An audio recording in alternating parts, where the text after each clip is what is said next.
The programme. Across the continent, people are facing tougher restrictions in an effort to fight COVID-19. We begin our coverage in Spain, which has declared a second national state of emergency, in place for 2 weeks, but expected to be extended to 6 months.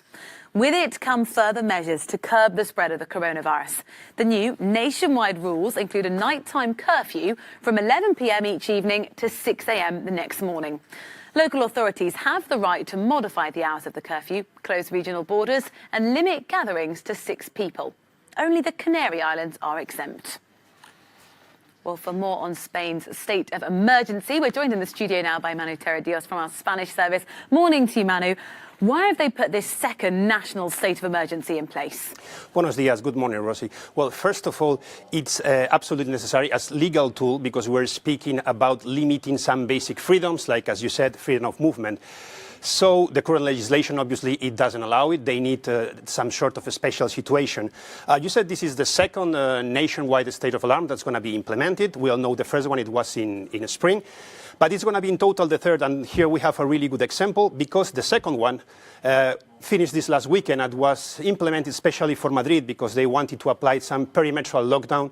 So people in some areas in Madrid were not allowed to move outside or inside. And this was overruled by a tribunal because obviously the legislation doesn't allow it. So the government needs this sort of legal tool to be sure that these measures will be implemented, and they want to take it to the month of May, not the measures, just the state of alarm, so they will be flexible when they want to apply these kind of measures, and they won't need to renegotiate all the time, as it happened in last spring.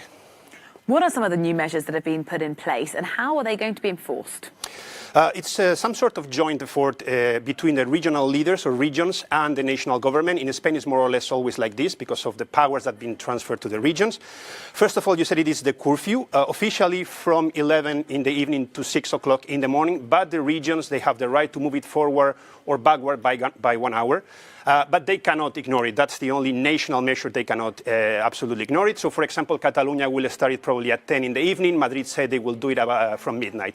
Other two main things, it's limiting social meetings and gatherings to a maximum of 6 people, but it's the government giving the regions the power and the legal tool to do it. They can do it if they feel they need it. And the third one, it's one we already had in some places, which is this perimeter lockdown that can be applied for a whole region, cities, just districts, so people are not allowed to move in or move out. It's not total, so people can do it if they need to do it to work or to go to a hospital or something like this. But once again, the regions will be responsible to implement it in their own territories. Manu, thank you very much. Always a pleasure. Italy recorded over 20,000 new cases